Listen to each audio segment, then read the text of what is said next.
নমস্কাৰ ষ্টুডিঅ'ত মই প্ৰিয়ংকা আগতক 2 বছৰ পিছত বিটিআৰ চুক্তি 100% ৰূপায়ণ হ'ব বড়োফাৰ নামত দিল্লীত নামাকৰণ কৰা হ'ব এটা পথ এই পথত বড়োফাৰ মূৰ্তি স্থাপন কৰা হ'ব কোকৰাঝাৰৰ এপছৰ কেন্দ্ৰীয় অধিৱেশনৰ মুকলি সভাত অংশগ্ৰহণ কৰি এই মন্তব্য কৰে কেন্দ্ৰীয় গৃহমন্ত্ৰী অমিত শাহে বড়ো আন্দোলনৰ 5000 শহীদক স্মৰণ কৰি এপছৰ অবিহনে বিটিআৰ চুক্তি আৰু শান্তি সম্ভৱ নহলহেতেন বুলিও মন্তব্য কৰে শ যুৱকক আমি মূল খুঁটিলৈ উভতাই আনি সংস্থাপনৰ ব্যৱস্থা কৰা বুলি ভাষণ প্ৰসংগত উল্লেখ কৰে অনুষ্ঠানত কেন্দ্ৰীয় মন্ত্ৰীগৰাকীৰ সৈতে উপস্থিত থাকে মুখ্যমন্ত্ৰী হিমন্ত বিশ্ব শৰ্মা বিটিআৰৰ প্ৰধান প্ৰমোদ বড়োকে ধৰি কেইবাগৰাকীও মন্ত্ৰী বিধায়ক কোকৰাঝাৰত উপস্থিত গৃহমন্ত্ৰী অমিত শাহ এপছৰ 57 সংখ্যক বাৰ্ষিক অধিৱেশনত উপস্থিত থাকি এনেদৰে মন্তব্য কৰে অমিত শাহে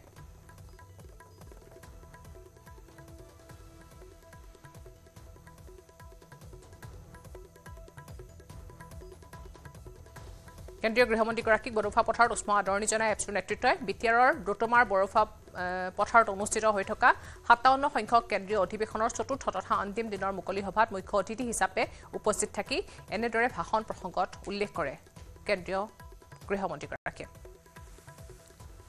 यहाँ आए हुए लाखों की संख्या में आए हुए सभी बोडो भाइयों बहनों को मैं प्रणाम करता हूं सबसे पहले मैं बोडोफा उपेंद्रनाथ ब्रह्मा की जन्मभूमि डोटोमा को आज पहली बार आया हूं 2 हाथ जोड़कर प्रणाम कर मेरी बात की शुरुआत करता हूं आपसू के सभी कार्यकर्ताओं का मैं धन्यवाद करना चाहता हूं कि आपके 57वें कन्वेंशन में मुझे शामिल होने का आपने मौका दिया आप सभी का मैं बहुत बहुत धन्यवाद करता हूं क्योंकि आज जो शांति विकास और उत्साह दिखाई पड़ता है उसमें आपसू का बहुत बड़ी भूमिका है आपसू अगर भूमिका न निभाता तो बोडो एकॉर्ड हो ही नहीं सकता था और बोडोलैंड में शांति नहीं हो सकती थी आज मैं एक घोषणा करने आया हूं बोडोफा उपेंद्रनाथ ब्रह्मा जी के नाम से दिल्ली में एक बहुत बड़े रोड का नाम हमने बोडोफा उपेंद्रनाथ ब्रह्मा करने का निर्णय किया है और अप्रैल के प्रथम सप्ताह में आपके सभी नेता और सीएम असम की उपस्थिति में वहां पर उनका बस्ट भी लगेगा और वहां पर उनके नाम का भव्य तख्ती लगाने का काम भी हो जाएगा मुझे याद है 27 जनवरी 2020 को जब बीटीआर शांति समझौते पर हस्ताक्षर हुए एक कांग्रेस पार्टी मेरा मजाक उड़ाती थी कि सब लोग रुक गए ये बोडोलैंड में शांति नहीं होगी और ये समझौता मजाक हो जाएगा भाइयों बहनों आज समझौते की 82% शर्तों को आसाम सरकार और दिल्ली सरकार ने समाप्त कर दिया और मैं आज आपको बताकर जाता हूं कि अगले 2 साल में समझौते का 100% क्रियान्वयन नरेंद्र मोदी जी के नेतृत्व में भारत सरकार कर देगी और इसके बाद बीटीआर के क्षेत्र में बहुत चिरकालीन शांति होगी आज समझौते के तहत 1 अप्रैल 22 को हमने पूरे बीटीआर क्षेत्र से अपसपा हटा लिया है आज बोडोलैंड की 1 डिस्ट्रिक्ट 1 प्रोडक्ट दिल्ली के होटल में भी कोकराझार का मशरूम फ्रॉम बोडोलैंड कर आज सबके व्यंजन में शामिल हुआ है और ये इसलिए हुआ है कि यहां पर शांति हुई है इसी के कारण डूरंड कप की मेजबानी भी बोडोलैंड ने की और भाइयों बहनों 2036 में अहमदाबाद में भारत में ओलंपिक आने वाला है, बोडोलैंड के युवा खिलाड़ी तैयारी करे ओलंपिक में हिस्सा लेने का।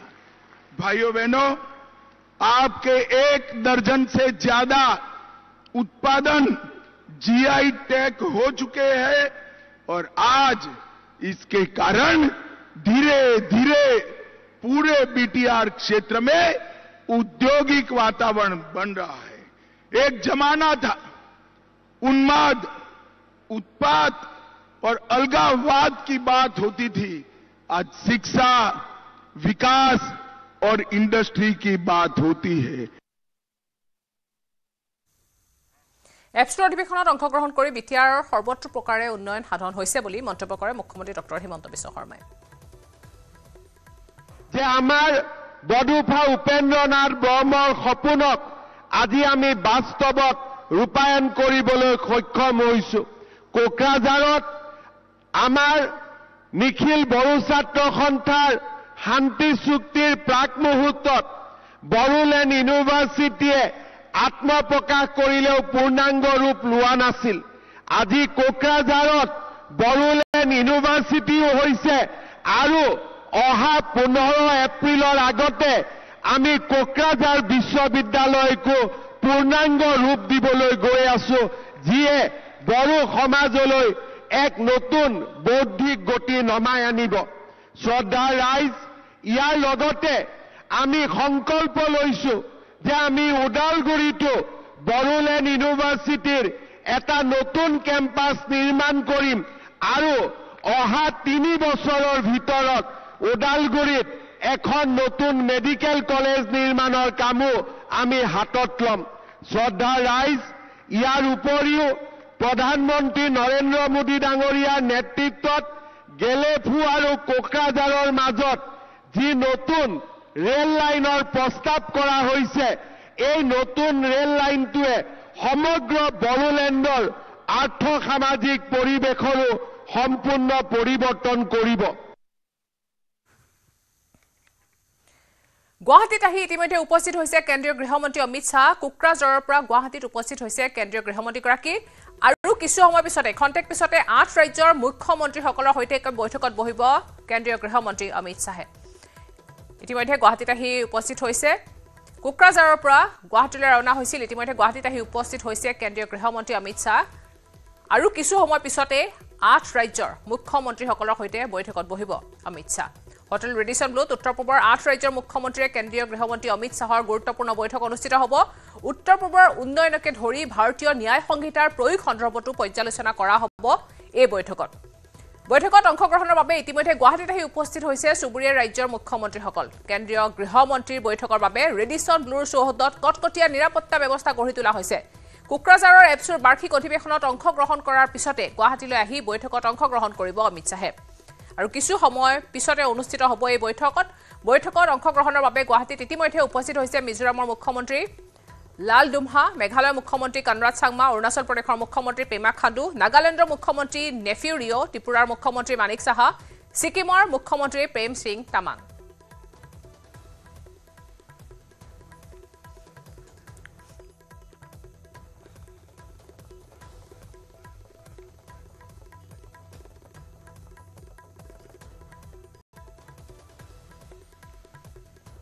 হোটেল ৰেডিসন ব্লুত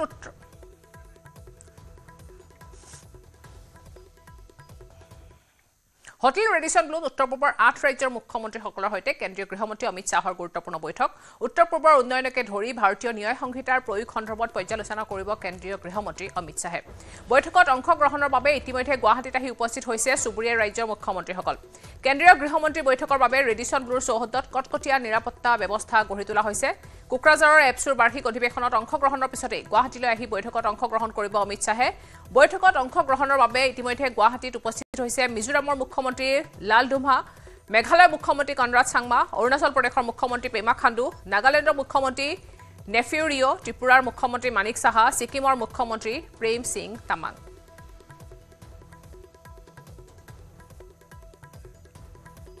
আৰু কিছু সময় পিছতে অনুষ্ঠিত হ'ব এই গুৰুত্বপূৰ্ণ বৈঠক। ইতিমধ্যে মুখ্যমন্ত্ৰীসকল আহি উপস্থিত হৈছে ৰেডিসন ব্লুত এতিয়া কটকটীয়া কৰি তোলা হৈছে নিৰাপত্তা ব্যৱস্থা আৰু কিছু সময় পিছতে উপস্থিত হ'ব কেন্দ্ৰীয় গৃহমন্ত্ৰীগৰাকী তাৰ পিছতে অনুষ্ঠিত হ'ব বৈঠক ইতিমধ্যে উপস্থিত হৈছে উত্তৰ পূবৰ মুখ্যমন্ত্ৰীসকল পুনৰ জনাইছো ইতিমধ্যে গুৱাহাটীলৈ আহি বৈঠকত অংশগ্ৰহণ কৰিবৰ বাবে সকলো সাজু হৈছে বৈঠকত অংশগ্ৰহণৰ বাবে গুৱাহাটীত ইতিমধ্যে উপস্থিত হৈছে মিজোৰামৰ মুখ্যমন্ত্ৰী লালদু হুমা মেঘালয়ৰ মুখ্যমন্ত্ৰী কনৰাড চাংমা অৰুণাচল প্ৰদেশৰ মুখ্যমন্ত্ৰী পেমা খাণ্ডু নাগালেণ্ডৰ মুখ্যমন্ত্ৰী নেফিউ ৰিঅ ত্ৰিপুৰাৰ মুখ্যমন্ত্ৰী মানিক সাহা আৰু ছিকিমৰ মুখ্যমন্ত্ৰী প্ৰেম সিং তামাং সকলো আহি উপস্থিত হৈছে আৰু হোটেল ৰেডিসন ব্লুতে বাহাৰ পাতি আছে সকলোৱে আৰু কিছু সময় পিছতে উত্তৰ পূবৰ 8 ৰাজ্যৰ মুখ্যমন্ত্ৰীসকলৰ সৈতে কেন্দ্ৰীয় গৃহমন্ত্ৰী অমিত শাহৰ সৈতে বৈঠকত মিলিত হ'ব আমি সংযুক্ত হৈছো আমাৰ জ্যেষ্ঠ সাংবাদিক বিজু ডেকাৰ সৈতে বিজু ডেকা আৰু কিছু সময় পিছতে আহি উপস্থিত হ'ব কিমান সময়ত অনুষ্ঠিত হ'ব ইতিমধ্যে যিসকল মুখ্যমন্ত্ৰী আছিল ইতিমধ্যে উপস্থিত হৈছেহি ৰেডিসন ব্লুতে সকলো আছে হয়তো আৰু কিছু সময় পিছত অনুষ্ঠিত হ'ব কিমান সময় লাগিব হয় ইতিমধ্যে কেন্দ্ৰীয় গৃহমন্ত্ৰী অমিত শাহ কোকৰাঝাৰৰ পৰা আহি ৰেডিসন ব্লুত উপস্থিত হৈছে বিশেষ বায়ুসেনা বাহিনীৰ হেলিকপ্টাৰে তেওঁক গুৱাহাটীত পদাৰ্পণ কৰিছে খানাপাৰা ফিল্ডত তাৰ পাছত পুনে ৰেডিসন ব্লুত আহি উপস্থিত হৈছে মুখ্যমন্ত্ৰী ডক্টৰ হিমন্ত বিশ্ব শৰ্মা তেওঁৰ লগত একেলগে আহিছে আৰু ইতিমধ্যে তেওঁ উপস্থিত হোৱাৰ পাছত আৰু 5 মিনিটৰ পাছতেই কেন্দ্ৰীয় গৃহমন্ত্ৰীৰ অধ্যক্ষতাত উত্তৰ পূৰ্বাঞ্চলৰ 8খন ৰাজ্যৰ মুখ্যমন্ত্ৰীসকলৰ উপস্থিতিত যিখন বৈঠক অনুষ্ঠিত হ'বলগীয়া আছে সেই বৈঠকখন 5 মিনিটৰ পাছতে অনুষ্ঠিত হ'ব মুখ্যতঃ দেশত প্ৰৱৰ্তন কৰা ভাৰতীয় ন্যায় সংহিতাৰ ওপৰত উত্তৰ পূৰ্বাঞ্চলৰ ৰাজ্যসমূহে ক্ৰিমিনেল লছৰ ওপৰত যিখিনি কাৰ্য ব্যৱস্থা গ্ৰহণ কৰিব লাগে আৰু এই ভাৰতীয় ন্যায় সংহিতাৰ ওপৰত যিখিনি কাৰ্য ব্যৱস্থা ইতিমধ্যে গ্ৰহণ কৰিছে উত্তৰ পূৰ্বাঞ্চলৰ 8খন ৰাজ্যই সেই সন্দৰ্ভত খতিয়ান কেন্দ্ৰীয় গৃহমন্ত্ৰীৰ সন্মুখত দাঙি ধৰিব আৰু এই যি বৈঠক অনুষ্ঠিত হ'ব 5 মিনিটৰ পাছত সেই বৈঠকত ইতিমধ্যে যোৱা নিশাই আহি উপস্থিত হৈছিল নাগালেণ্ডৰ মুখ্যমন্ত্ৰী নেফিউ ৰিঅত ত্ৰিপুৰাৰ মুখ্যমন্ত্ৰী ডক্টৰ মানিক সাহা তেওঁলোক উপস্থিত হোৱাৰ পাছত আজি পুৱাৰ ভাগত অৰুণাচলৰ মুখ্যমন্ত্ৰী পেমা খাণ্ডু আহি উপস্থিত হৈছিল তাৰ পাছত ছিকিমৰ মুখ্যমন্ত্ৰীগৰাকী যোৱাকালি আহি উপস্থিত হৈছিল মিজোৰামৰ মুখ্যমন্ত্ৰী লাল দুহুমাত কেন্দ্ৰীয় গৃহমন্ত্ৰীগৰাকীৰ সৈতে আইজলৰ পৰা আহি উপস্থিত হৈছিল আৰু পোনপটীয়াকৈ আহি ৰেডিসন ব্লুত উপস্থিত হৈছিল আৰু এই বৈঠকখন বিশেষতঃ ভাৰতীয় ন্যায় সংহিতাৰ ওপৰতে যদিও পৰ্যালোচনা কৰা হ'ব কিন্তু পৰৱৰ্তী সময়ত এই বৈঠকত আমাৰ হাতত যিখিনি তথ্য আছে যে উত্তৰ পূৰ্বাঞ্চল অসম আৰু চুবুৰীয়া ৰাজ্যসমূহৰ সীমাৰ যি দশকৰ পাছত দশকজোৰা সমস্যা সেই সমস্যাসমূহ সমাধান কৰাৰ ক্ষেত্ৰত মুখ্যমন্ত্ৰী ডক্টৰ হিমন্ত বিশ্ব শৰ্মাই 2021 চনত মুখ্যমন্ত্ৰী হিচাপে শপত গ্ৰহণ কৰাৰ পাছতে যি পদক্ষেপ গ্ৰহণ কৰিছিল আৰু এই ক্ষেত্ৰত কেন্দ্ৰীয় গৃহমন্ত্ৰীগৰাকীৰ যি মাৰ্গদৰ্শন আছিল সেই পৰামৰ্শাৱলীৰ ভিত্তিত যিখিনি ৰিজনেল লেভেলত কমিটি গঠন কৰা হৈছিল সেইসমূহ কাৰ্য ব্যৱস্থা কিমানখিনি অগ্ৰসৰ হ'ল আৰু কিমানখিনি কৰিবলৈ বাকী আছে এই গোটেই বিষয়খিনি লৈ মুখ্যমন্ত্ৰীসকলৰ উপস্থিতিত কেন্দ্ৰীয় গৃহমন্ত্ৰীয়ে কেতবোৰ নীতি নিৰ্দেশনা দিয়াৰ সম্ভাৱনা আছে ঠিক একেদৰে উত্তৰ পূৰ্বাঞ্চলৰ 8খন ৰাজ্যৰ ভিতৰত এখন হ'ল মণিপুৰ অশান্তজৰ্জ মণিপুৰৰ ৰাষ্ট্ৰপতি শাসন চলি আছে আৰু ৰাষ্ট্ৰপতি শাসন চলি থকাৰ সময়ত মণিপুৰৰ ৰাজ্যপাল অজয় কুমাৰ ভাল্লা এই বৈঠকত উপস্থিত হৈছে আৰু তেওঁ অংশগ্ৰহণ কৰিব বৈঠকত আৰু এই বৈঠকত প্ৰথমখন বৈঠকৰ পাছত মণিপুৰৰ ৰাজ্যপাল অজয় কুমাৰ ভাল্লাৰ সৈতে কেন্দ্ৰীয় গৃহমন্ত্ৰীগৰাকীয়ে আন এখন বৈঠকতো মিলিত হোৱাৰ কথা তাৰ সমান্তৰালকৈ দেখা গৈছে যে উত্তৰ পূৰ্বাঞ্চলত ড্ৰাগছৰ সৰবৰাহ প্ৰব্ৰজন বিদেশী প্ৰব্ৰজনৰ যি সমস্যা সেই সমস্যাসমূহ কেনেদৰে সমাধান কৰিব পাৰি বিশেষতঃ ম্যানমাৰৰ পৰা যি ৰোহিংগীয়া সমস্যা আছে ৰোহিংগীয়াৰ আগ্ৰাসন ঠিক একেদৰে বাংলাদেশ অশান্তজৰ্জৰ বাংলাদেশৰ পৰা যিসকল প্ৰতিনিয়ত ত্ৰিপুৰা মেঘালয় বা পশ্চিমবংগৰ সীমান্তৰে প্ৰৱেশ কৰি আছে সেইসকলক প্ৰতিহত কৰাৰ ক্ষেত্ৰত কেনেধৰণৰ ব্যৱস্থা গ্ৰহণ কৰিব পৰা যাব তাৰ প্ৰতিও লক্ষ্য ৰাখি কেতবোৰ মাৰ্গদৰ্শন কেন্দ্ৰীয় গৃহমন্ত্ৰী অমিত শ্বাহে আজি দিয়াৰ সম্ভাৱনা আছে হয় নিশ্চয়কৈ বিজু বৰা বিজু ডেকা আপুনি যিদৰে উল্লেখ কৰিছে উত্তৰ পূৰ্বৰ উন্নয়নকে ধৰি যি ন্যায় সংহিতাৰ প্ৰয়োগ সন্দৰ্ভত পৰ্যালোচনা কৰাৰ কথা কৈছে লগতে যি বৰ্ডাৰ ইছ্যুজ বা আন বহু গুৰুত্বপূৰ্ণ যি আলোচনা সেই এই বৈঠকতে পৰ্যালোচনা কৰা হ'ব বুলি এক সমীক্ষা কৰা হৈছে বা লগা হৈছে যে পৰ্যালোচনা এই বৈঠকতে অনুষ্ঠিত হ'ব লগতে আন কিছু বিষয় বা আন কিছু কাৰ্যসূচীৰ কথাও কোৱা হৈছে নেকি হয়, ডেফিনেটলি উত্তৰ পূৰ্বাঞ্চলৰ পৰা উগ্ৰপন্থা প্ৰায় 90% সমাপ্ত ঘটিছে আৰু 10% মান বাকী আছে। সেইখিনি কেনেদৰে সমাপন কৰিব পৰা যায় বা সমাধান কৰিব পৰা যায় সেই বিষয়লৈ পেলাইও কেতবোৰ নীতি নিৰ্দেশনা কেন্দ্ৰীয় গৃহমন্ত্ৰীগৰাকীয়ে দিয়াৰ সম্ভাৱনা আছে। কিন্তু বিশেষতঃ ন্যায় সংহিতাক লৈয়ে এই বৈঠকখন আহ্বান কৰা হৈছে কেন্দ্ৰীয় গৃহমন্ত্ৰীগৰাকীৰ অধ্যক্ষতাত। 7খন ৰাজ্যৰ মুখ্যমন্ত্ৰীসকল উপস্থিত থাকিব। মণিপুৰৰ গভৰ্ণৰ অৰ্থাৎ ৰাজ্যপাল অজয় কুমাৰ ভাল্লা তেওঁ এই বৈঠকত অংশগ্ৰহণ কৰিছে আৰু ঠিক একেদৰে ইয়াত প্ৰতিখন ৰাজ্যৰ মুখ্য সচিব, যদি মুখ্য সচিব উপস্থিত নাই তেতিয়াহ'লে অতিৰিক্ত মুখ্য সচিব বা বিশেষ মুখ্য সচিবসকল ইয়াত উপস্থিত আছে আৰু প্ৰতিখন ৰাজ্যৰ ডিজিপিসকলো এই বৈঠকত অংশগ্ৰহণ কৰিছে। মুখ্যতঃ মুখ্যমন্ত্ৰীসকলক লৈ এই বৈঠক আহ্বান কৰা হৈছে আৰু কেন্দ্ৰীয় গৃহ সচিবগৰাকীও এই বৈঠকত অংশগ্ৰহণ কৰিছে আৰু ইণ্টেলিজেন্স ব্যুৰোৰ যিগৰাকী ডিৰেক্টৰ অসম সন্তান তপন কুমাৰ ডেকা তেওঁ এই বৈঠকত অংশগ্ৰহণ কৰিছে। হয়, ধন্যবাদ জনাইছো বিজু কুমাৰ ডেকা আপোনাক।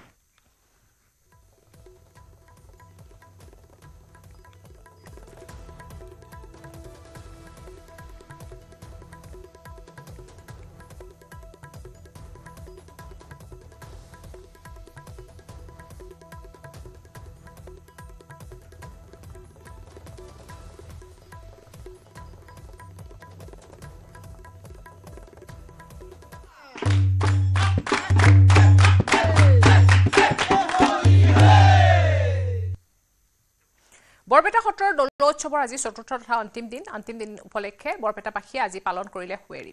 সত্ৰৰ লগতে বৰপেটাৰ ৰাজপথে ভিৰ দেখিবলৈ পোৱা গ'ল। পুৱাৰে পৰা আবিৰৰ ৰঙত উটি ভাহি গৈছে বৰপেটাবাসী। ইজনে সিজনৰ গাত ফাকু লগাইছে। হুঁৱেৰী উপলক্ষে জনসমুদ্ৰত পৰিণত হ'ল আজি বৰপেটা। হোলী গীতেৰে ৰজন জনাই উঠিল বৰপেটা সত্ৰ। আমি আগবঢ়াইছো পোনপটীয়া সম্প্ৰচাৰ। এয়া এই মুহূৰ্তৰ বৰপেটা সত্ৰৰ দৃশ্য আমি আগবঢ়াইছো। আমাৰ লগত আছে আমাৰ সতীৰ্থ সাংবাদিক প্ৰাঞ্জল হাজৰিকা উপস্থিত আছে বৰপেটাত। আমাক সমগ্ৰ পৰিৱেশ পুৱাৰে পৰা দেখাই আহিছে। পুনৰ সংযুক্ত হৈছো প্ৰাঞ্জলৰ সৈতে। প্ৰাঞ্জল, আপোনাৰ ওচৰলৈ আহিছো আৰু চাব বিচাৰিছো এই মুহূৰ্তত কি হৈ আছে। প্ৰিয়ংকা, এই মুহূৰ্তত বাঁহ ভঙা পৰ্ব হৈ আছে। ধনুচাৰ ঘৰৰ পৰা বৰ্তমান কলীয়া গোসাঁইক অনা হৈছে। আজি যিহেতু ধনুচাৰ ঘৰলৈ কিছু সময় পূৰ্বে প্ৰায় 40 মিনিট পূৰ্বে কলীয়া গোসাঁইক লৈ যোৱা হৈছিল আৰু তাৰ পৰা ৰীতি নীতি পৰম্পৰা যিখিনি পালন কৰিবলগীয়া আছে সেইখিনি পালন কৰাৰ অন্তত পুনৰ ঘূৰাই অনা হৈছে। ঘূৰাই অনাৰ পাছত এয়া পৰম্পৰা অনুসৰিয়েই কলীয়া গোসাঁইক বাধা দিয়া হৈছে ধনুচাৰ ঘৰৰ পৰা অহাৰ বাবে আৰু ইয়াত বাঁহেৰে ভেটা দিয়া হৈছে। সেই বাঁহেৰে ভেটা দিয়াৰ অন্তত বাঁহ ভাঙি এতিয়া কলীয়া গোসাঁইক লৈ অনা ভক্তসকলে প্ৰৱেশ কৰিব লাগিব।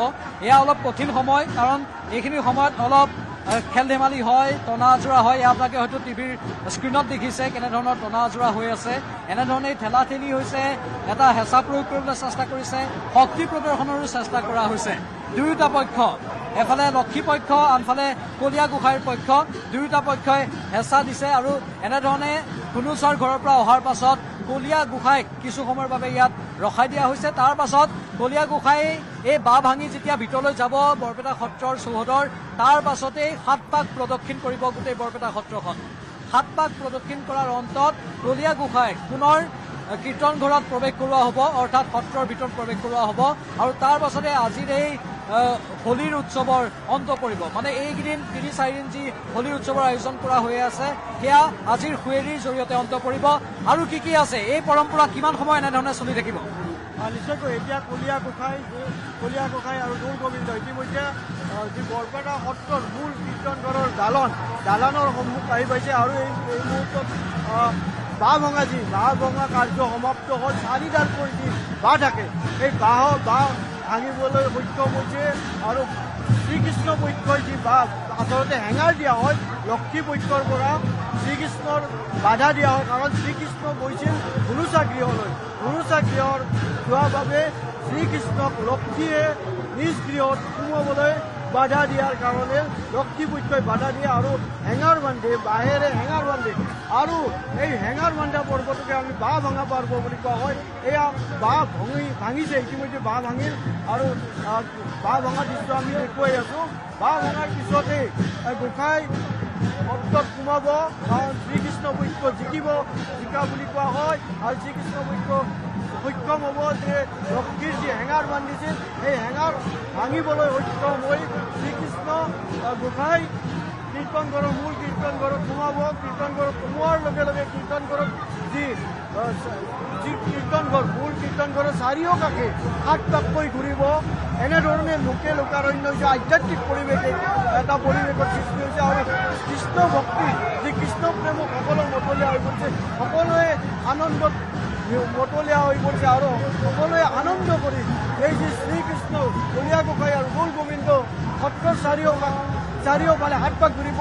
প্ৰতিজন লোকে তাৰ পিছে পিছে ঘূৰিব, সমদল কৰি ঘূৰিব, হোলী গীত গাই এনেধৰণে ঘূৰিব। আৰু এই মুহূৰ্তত দেখিবলৈ পাইছে গোসাঁই সোমাইছে, এই মুহূৰ্তত দেখিছে গোসাঁইক বাধা দিয়া, লগতে গোসাঁইকো বাধা দিয়া হয়। আৰু এই মুহূৰ্তত আমি দেখুৱাইছোঁ গোসাঁই ইতিমধ্যে কীৰ্তন ঘৰত সোমাইছে আৰু এনেধৰণে লোকে লোকাৰণ্য কৰি যাব। প্ৰতিজন লোকে গোসাঁইক এবাৰ চাবলৈ বা এবাৰ গোসাঁইক কাকো দিবলৈ চেষ্টা কৰিছে আৰু প্ৰতিজন লোকে কিছুমান লোকে বাধা দিছে আৰু যিসকল লোকে গোসাঁইক কঢ়িয়াই আনিছে গোসাঁইক লৈ এনেধৰণে 7 পাককৈ ঘূৰিব। আৰু এনেধৰণে বৰপেটা সত্ৰৰ যি ৰীতি মতে যি আমাৰ বৰপেটা সত্ৰত আগৰ পৰাই চলি আহিছে, মথুৰা দাস বুঢ়া আটাই শংকৰদেৱে প্ৰথম বৰদোৱাত কীৰ্তন গৌল উৎসৱ পালন কৰাৰ পিছত বৰপেটা সত্ৰত প্ৰথম সত্ৰাধিকাৰ মথুৰা দাস বুঢ়া আটাই গৌল উৎসৱ পালন কৰিছিল। তাৰ এই আজিৰ পৰা প্ৰায় 440 বছৰ আগৰ পৰাই এনেধৰণে পৰম্পৰাগতভাৱে বৰপেটা সত্ৰত গৌল উৎসৱ পালন কৰি থকা হৈছে।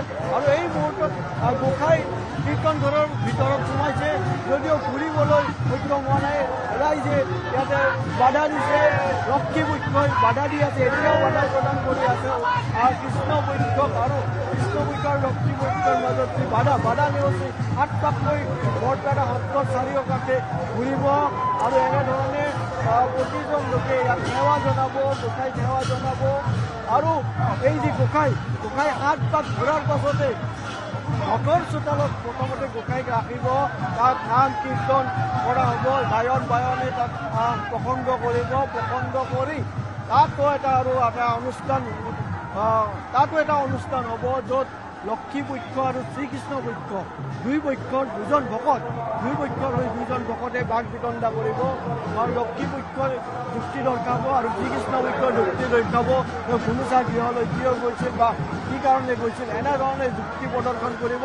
যুক্তি প্ৰদৰ্শন কৰাৰ অৱশেষত শ্ৰীকৃষ্ণ পক্ষই লক্ষী পক্ষক বা শ্ৰীকৃষ্ণ পক্ষই শ্ৰীকৃষ্ণ লক্ষীক সন্মান কৰিব আৰু সন্মান কৰি এটা দণ্ড আৰু ইতিমধ্যে বাঁহ ভাঙি দিয়া হ'ল। বাঁহ ভাঙি দিয়াৰ পাছত গোসাঁইক লৈ যোৱা হৈছে। এতিয়া গোসাঁইক উত্তৰ ফালৰ যিখন মূল দুৱাৰ আছে, উত্তৰ ফালৰ মূল দুৱাৰেদি প্ৰৱেশ কৰোৱা হ'ব আৰু তাৰ লগে লগে প্ৰথমে 7 পাক ঘূৰিব। উত্তৰ পাৰৰ যিখন মূল দুৱাৰ আছে সেই দুৱাৰেদি প্ৰৱেশ কৰোৱাৰ পূৰ্বে 7 পাক ঘূৰিব, 7 পাক প্ৰদক্ষিণ কৰাব। আপোনালোকে চাই থাকক, এই ভিৰটো যে দেখিছে, এই ভিৰটো লগে লগে যাব, এই ভিৰটো লগে লগে গৈ গোটেই প্ৰদক্ষিণ কৰিব এই ভিৰটোৱে। আৰু এই গোটেই পাক প্ৰদক্ষিণ কৰি গোটেই বৰপেটা সত্ৰখন প্ৰদক্ষিণ কৰি আহি এইসকল লোকে এনেধৰণে গোটেই প্ৰদক্ষিণ কৰি ঘূৰি 7 পাক সম্পূৰ্ণ হোৱাৰ পাছত উত্তৰ পাৰৰ যিখন দুৱাৰ আছে উত্তৰ পাৰৰ দুৱাৰেদি প্ৰৱেশ কৰিব। আৰু তাৰ লগতে এখন ভাওনাও হ'ব, লক্ষী পক্ষৰ আৰু শ্ৰীকৃষ্ণ পক্ষৰ যিটো এটা যুঁজ, পৰম্পৰাগত যুঁজ, বুলবুলনি বুলি কোৱা হয়, বুলবুলনি বুলি কোৱা হয়। সেই বুলবুলনিৰ সময়ত অলপ ভাওনাও প্ৰদৰ্শন হ'ব। এটা লৌকিক ভাওনা, আচলতে ভাওনাৰ নিচিনা সদৃশ প্ৰদৰ্শন কৰা হ'ব। লক্ষী পক্ষই যুক্তি দৰ্শাব আৰু শ্ৰীকৃষ্ণ পক্ষই যুক্তি দেখাব। এনেধৰণে বাক বিতণ্ডা এটা হ'ব। তাৰপিছত অৱশেষত লক্ষী পক্ষ সন্মান হ'ব।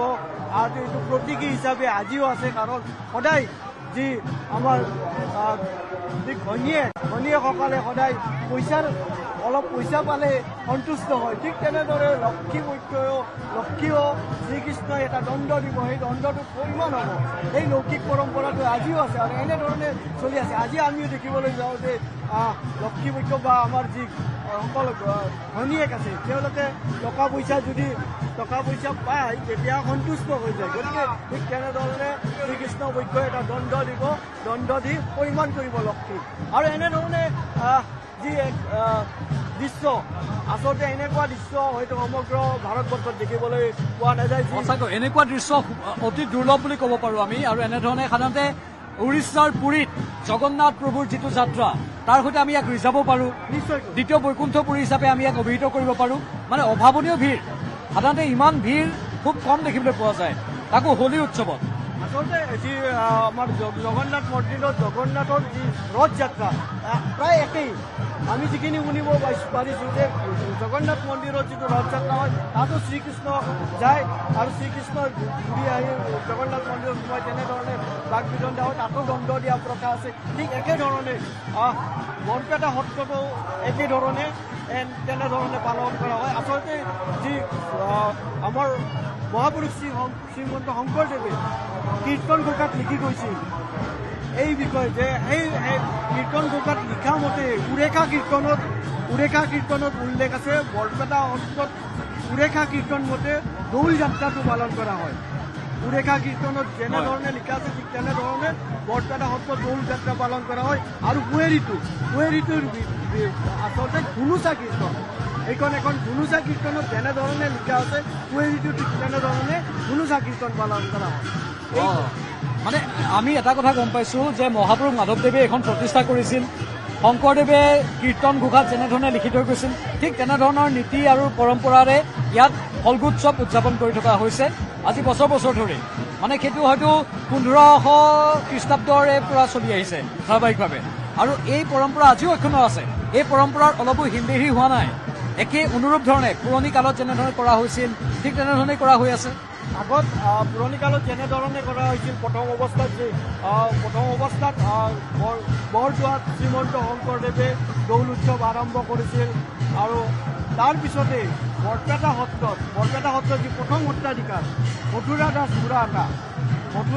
বুঢ়াআটাই বৰপেটা সত্ৰত দৌল উৎসৱ আৰম্ভ কৰিছিল যি কীৰ্তন ঘোষাত যি লিখা আছে উৰেখা কীৰ্তনত যেনেধৰণে শংকৰদেৱে লিখিছিল আৰু বৰদোৱাত যেনেধৰণে ঠিক তেনেধৰণে বৰপেটাতো একেধৰণে বৰপেটাতো এই দৌল উৎসৱ পালন কৰি থকা হৈছে আচলতে এই যি সক্ৰিয় পৰম্পৰাৰে ইয়াৰ বৃদ্ধি হৈছে ভক্তি প্ৰাণ ভক্ত বৃদ্ধি হৈছে আগত যদিও কম ভক্ত আছিল এতিয়া ভক্তি বৃদ্ধি হৈ দেখা পাইছোঁ প্ৰতি বছৰে ভক্তৰ সংখ্যা বৃদ্ধি হৈছে ভক্তিপ্ৰাণ ৰাইজ আহিছে আৰু এনেধৰণে আচলতে কৃষ্ণ প্ৰেমত বিভোৰ হৈ গৈছে আজি ৰাতিপুৱাৰ পৰাই অতি আনন্দ মনেৰে আজি গোটেই বছৰটোৰ যে আনন্দ আজি একেদিনাই কৰা যেন লাগিছে আৰু এই আনন্দ গোটেই বছৰটোৰ বাবে ৰাখি ল'ব আৰু বৰপেটাবাসীয়ে বিশেষকৈ এই যিটো দৌল উৎসৱটোৰ বাবে গোটেই বছৰ অপেক্ষা কৰে এই দিনটো কেতিয়া আহিব আৰু এই দিনটোলৈ অপেক্ষা কৰি থাকে আৰু কেনেধৰণে